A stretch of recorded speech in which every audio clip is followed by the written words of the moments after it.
Further, they wanted to then falsely run the hoax, and we know they did do this, saying no one protested, everyone loves it. This turned into National Appreciation Day. Yeah. I mean, so they're involved in multi-deceptions, but looking at this, I mean, it's got to be illegal. If they're saying, sorry, got to remove that piercing, sorry, got to put my hands down your baggy pants. Sorry, got to naked body scan you. They lied about not saving the images. And then they claim Al-Qaeda is such an imminent threat that they've got to, remove people's colostomy bags, you name it. All of this is happening, but then they totally stand down the day before Thanksgiving, stand down on Thanksgiving and the day after because they knew protesters would be flying back home. Our intel is this went on for about 3 days, and then now it's back. I mean, this is asinine. And then Ron Paul, they grab his crotch. Jesse Ventura, they grab his crotch. They don't want to fly. But then we have Congressman Boehner. He gets to walk around. The cabinet gets to walk around. I mean, this is serious discrimination as well. This is selective enforcement on multi-fronts. Well, no question, and I mean, this is going to have to be for everybody. I mean, if we're all going to have our crotches grabbed, I think that's got to be a 100% across the board, and it should start certainly with our president and all of Congress and all the Senate. And everybody's got to understand and experience that, which I have done, by the way. I flew recently and had that uniquely interesting experience, and so absolutely, it has to be across the board. If indeed the TSA did this for political reasons, I think that's a real serious question. And even as interesting, if the mainstream media is in any way complicit in this, I think there ought to be some real questions asked about that. Because you're right, they're trying to make it out as TSA Appreciation Day. Geez, everyday Americans don't care about this. Well, they do. And did they take action to really quell what was a legitimate public uprising at this point? Now, let's talk about this card you've got. It's good to show solidarity. I pointed this out a month ago. Now even the New York Times admits this is like Tea Party 2.0. This is a focal point for outrage, a coming together that is transpartisan, that is across the political spectrum, and almost every major national poll shows over 60%, some in Reuters 96%, against what's happening. And the TSA just brazenly says, no, everyone loves it. And, and by the way, we'll give you an $11,000 fine. Even if you want to leave the airport, we've got to squeeze your junk. Then they go on and admit, they told Atlantic Monthly and others, we are squeezing you to intimidate you into the machines. Then we have D'Amato and we have Chertoff and all these other people formerly in government, now in the companies making money. I mean, this thing is dirty from A to Z. It absolutely is. And I think the American people have been, I think that the pretense is over. I think they understand that the government now is in many ways self-serving meaning self-serving itself, self-serving its bureaucrats and its special interests. And the people that are getting the absolute raw, frighteningly raw end of the stick are everyday Americans. And if you will, and I believe you used this word, I think it's time for the resistance, and that means pretty much everyday Americans, to kind of begin to stand up and say their lines that are drawn, and we're not going any further. And, we have constitutional rights, and that works for us, and we're tired of believing them. All right, Joe Seehusen, President and CEO of Liberty Guard, founded and headed up, of course, by former Congressman Bob Barr. Again, let's get into this card. How do folks get involved with your organization? How do they get the card? Because people are like, well, so what, a card? The point is, it's like having an ACLU card or an NAACP card. Back in the 60s, some Klan member cop pulls over a black person and they give them that NAACP card. That lets them know, hey, we're part of an organization that's going to stand up for us. And I think it's a great idea to show the solidarity and be part of a group. How do you get one of these cards? Easiest and best way, just go to libertyguard.org, libertyguard.org, and right at the top of that is how to get the Opt-Out Alliance card. And the card, you're right, it basically says that, we question this procedure, we question the constitutionality. Here's some things that in our best understanding is these are your rights and options. We've done some research on this, and here's some things you could do if you choose to challenge it. I think it's prudent for all of us to understand that if we challenge it, the TSA is kind of in the business of making life challenging for those who challenge it. And so I think people would have to make an individual decision if they want to do that, because it could be uncomfortable. It could delay them an hour or two or more.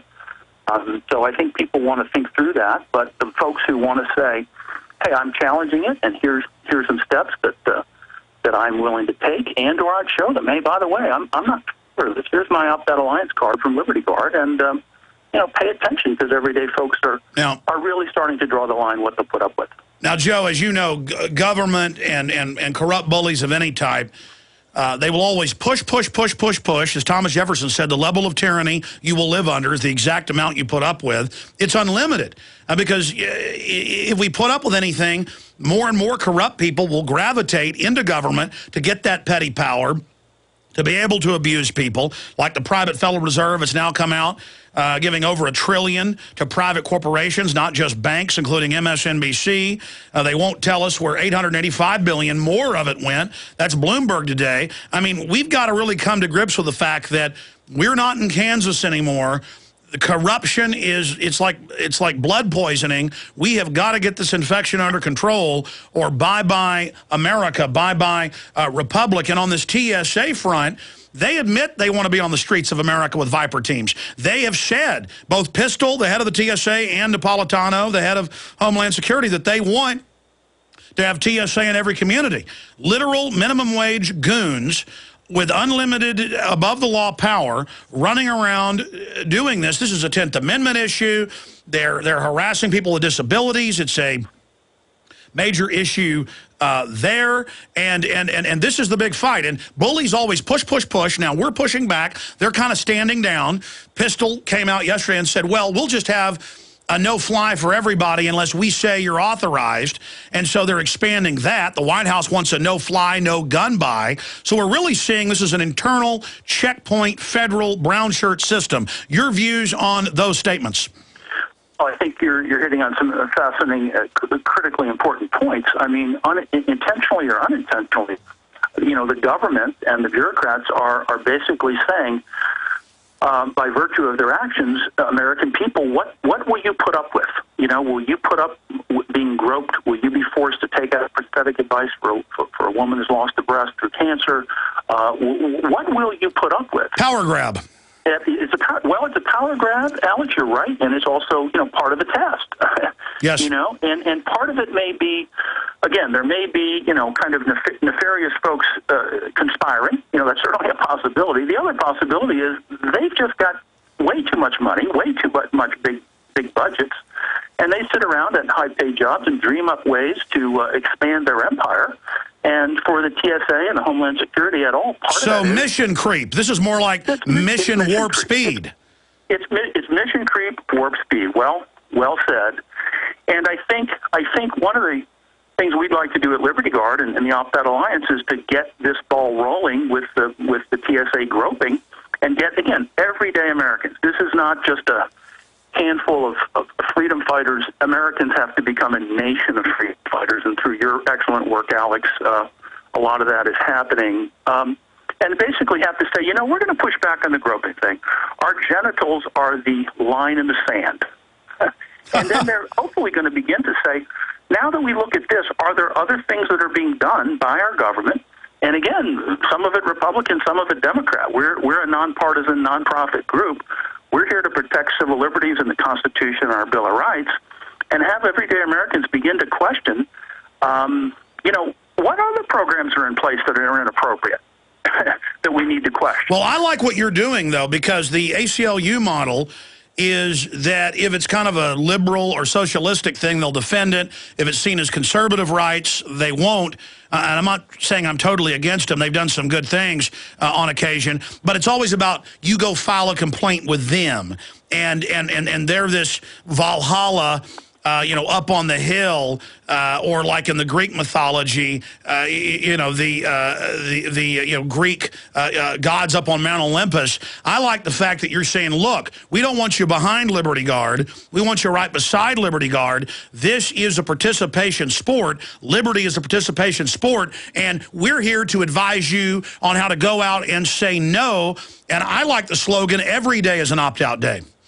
Every day is an opt-out day, and you're absolutely right. And we are certainly, again, nonpartisan. We like and dislike Republicans just as much as we like and dislike Democrats. But we want to work with the whole spectrum of Americans who love freedom, you and other folks on radio and television, some real fine groups out there doing work, and we say, hey, we want to be part of it. We want to make our contribution. But this has to be a national movement. Every day is opt-out day. And this is really about finding the depths of what Americans will put up with in terms of the profligate kind of spending that government's doing, the debt, various questionable war activity overseas, and now this just despicable kind of touching, patting down in the name of civil liberties. Well, what about federal grants for DWI? I'm sorry to interrupt, but what about federal grants? Here in Austin, they have federal grants for warrantless checkpoints where cops in the dead of night take your blood, and it's federal. What is the federal government doing funding local police to be scurrying around like Nosferatu? Right, and the amazing thing is with a $3+ trillion budget and the innumerable line items on that, Alex, that go down to every state, every county, and municipality, we've got to have a consortium of freedom fighters, yourself, the other good folks, Liberty Guard, and the other good groups, and everyday Americans saying, we'd rather not get involved. None of us really want to kind of get involved because we've got other things maybe we'd like to do, like enjoy freedom. But every generation, or really now, every century, Americans have to stand up in unison, lock arms, and say, we are here to defend this country, and we are here to defend our constitutional civil liberties. And we're here to tell the politicians there's a limit. Yeah, now it's come to putting us in radiation chambers and sticking their hands down our pants. And just a month ago when I was telling people about this, they didn't believe me. And TSA came out and said, yeah, we stick our hands down your pants. Briefly, Bob Barr, your chairman, what's his view on this? Ron Paul said that he got groped. Jesse Ventura said he got groped on the genitals here. You said similar things have happened to you. What about? I went through the process, and demeaning is not the word to describe it. I believe our chairman, Bob Barr, has been through it. And clearly, Bob Barr has been, in so many ways, a champion of civil liberties and privacy rights. And I know this particular issue really sticks in his claw, understandably. Well, stay there. Tell us about that after the break. Joe Seehusen is our guest. He's the president and CEO of Liberty Guard, ladies and gentlemen. The website's libertyguard.org. And if you're watching us on prisonplanet.tv, not just listening on the radio, we're going to put it up on screen as we go to break. That's libertyguard.org. Our site's infowars.com and prisonplanet.com. Stay with us. Final segment with our guest straight ahead. Stay with us.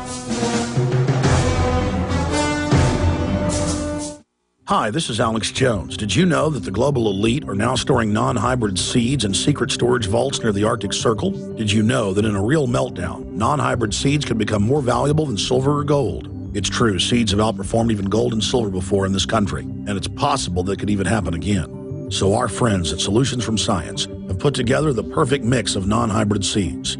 They call it a survival seed bank, and it can produce an endless supply of nutrient-dense food for you and your family. And here's the best part. These seeds have not been genetically modified in any way, and you actually get enough seeds to plant a full-acre crisis garden. So visit them today at survivalseedbank.com. That's survivalseedbank.com, or give them a call at 877-327-0365. That's 877-327-0365. Remember, in a real crisis, non-hybrid seeds are the ultimate barter item. This is Alex Jones for survivalseedbank.com.